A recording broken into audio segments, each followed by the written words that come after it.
देशभरातील व्याघ्र प्रकल्पांना वाघ शिकारीची रेड अलर्ट। बहेलिया शिकाऱ्यांकडून राज्यात तिसऱ्यांदा शिकार। राष्ट्रीय व्याघ्र संवर्धन प्राधिकरणाकडून वाघांच्या शिकारी प्रकरणी विशेष तपास पथक गठीत। टोरेस प्रकरणी 10,848 तक्रारी। आतापर्यंत फसवणुकीचा आकडा 118 कोटी रुपयांवर। मुख्य कार्यकारी अधिकारी तौसिफ रियाज उर्फ जॉन कार्टरला न्यायालयीन कोठडी। अंगणवाड्यांमधील भरतीचा मार्ग मोकळा। 100 दिवसात कार्यवाही पूर्ण करण्याचे मुख्यमंत्र्यांचे आदेश। जनगणनेसाठी 12,000 कोटींची गरज असताना केवळ 575 कोटींची तरतूद। जनगणना आणखी लांबणीवर जाण्याची शक्यता। विविध अभ्यासक्रमांच्या अर्ज नोंदणीला अल्प प्रतिसाद मिळाल्याने सीईटीकडून दुसऱ्यांदा मुदतवाढ। विद्यार्थ्यांना 10 फेब्रुवारीपर्यंत अर्ज करता येणार। व्यापार युद्धात तूर्त भारताला दिलासा। डोनाल्ड ट्रम्प यांनी आयात करापासून भारताला दूर ठेवलं। अमेरिकेनं कॅनडा, मेक्सिको 25% तर चीनवर 10% आयात कर लादला। काँग्रेसच्या काळातील मंजूर प्रकल्पांना वेग। पनवेल कर्जत दुहेरी रेल्वे, विरार डहाणू चौपदरीकरणाचं वेगाने पूर्ण केलं जाणार। रखडलेले प्रकल्प मार्गी लावण्याचं रेल्वे मंत्री अश्विनी वैष्णव यांचं स्पष्टीकरण।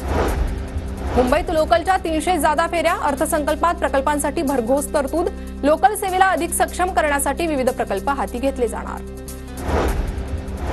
कोकण रेल्वे मार्गावरून धावणाऱ्या 2 रेल्वेगाड्यांच्या संरचनेत बदल। हजरत निजामुद्दीन तिरुवनंतपुरम सेंट्रल आणि तिरुवनंतपुरम सेंट्रल हजरत निजामुद्दीन एक्सप्रेसचे प्रत्येकी 2 डबे वाढवले जाणार। मुंबई उद्या आणि परवा पाणीपुरवठा बंद राहणार। पवई अँकर ब्लॉक ते मरोशी जलबोगदा नवीन जलवाहिनी कार्यान्वित केली जाणार। SLK पूर्व, H पूर्व आणि G उत्तर विभागात पाणीपुरवठा बंद। शिवाजी पार्क मैदानात धूळ नियंत्रणासाठी गवताची लागवड करा। महाराष्ट्र प्रदूषण नियंत्रण मंडळाचे आदेश। पावसाळ्यापूर्वी क्रिकेट खेळपट्ट्यांचे क्षेत्र वगळता संपूर्ण मैदानात गवताची लागवड करण्याचे पालिकेला आदेश। सिडको मंडळाच्या सोडतीला अल्प प्रतिसाद। 26,000 घरांसाठी केवळ 21,000 अर्जदारांनी अनामत रक्कम भरली। मुंबईत 6 विकासकांकडे 249 कोटी रुपये थकीत। वसुलीसाठी महारेराकडून उपनगर जिल्हाधिकाऱ्यांना पत्र। खरेदीदारांना घराचा ताबा वेळेवर न दिल्यानं वसुली आदेश।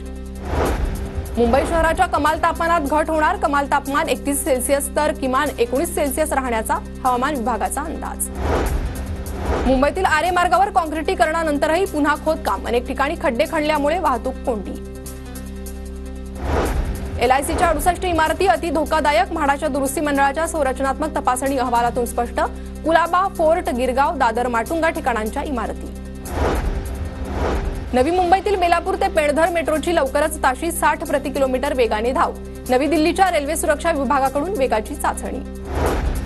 पुण्याच्या किमान तापमानात वाढ। शहरात 16 अंश सेल्सिअस तापमानाची नोंद। दुपारी ऊन, सायंकाळी ढगाळ वातावरण। पुणे शहरातील मिसिंग लिंकसाठी 800 कोटींची आवश्यकता। कामासाठी 50% निधी राज्य सरकारनं द्यावा। मंत्री चंद्रकांत पाटलांची मागणी। पुण्यातील सिंहगड रस्ता परिसरातील 19 खासगी जलशुद्धीकरण प्रकल्पातील पाणी दूषित। प्रकल्प चालकांवर कारवाईचा महापालिके आयुक्तांचा आदेश। तर सिंहगड रस्ता परिसरात GBS संशयित रुग्णांमध्ये वाढ। पुण्याच्या सहकार नगर परिसरातील पाणीपुरवठा गुरुवारी बंद राहणार। समान पाणीपुरवठा योजनेअंतर्गत जलवाहिनी दुरुस्ती आणि जोडणीची कामं केली जाणार। पुण्यात बनावट जामीनदार हजर करून कारागृहातील गुन्हेगारांना जामीन। 2 वकिलांसह 11 जणांना अटक। पुण्याच्या भोर तालुक्यातील शासनाच्या दुय्यम निबंधक कार्यालयात 2024 मध्ये 7,362 दस्तावेजांची नोंदणी। 46 कोटी शासनाकडे जमा। टोमॅटो कोबीच्या दरात घसरण। घाऊक बाजारात 5 ते 8 रुपयांनी कोबीची विक्री। मुंबई पुण्यासह राज्याच्या विविध बाजारात कोबीची आवक वाढल्यानं दरात मोठी घट।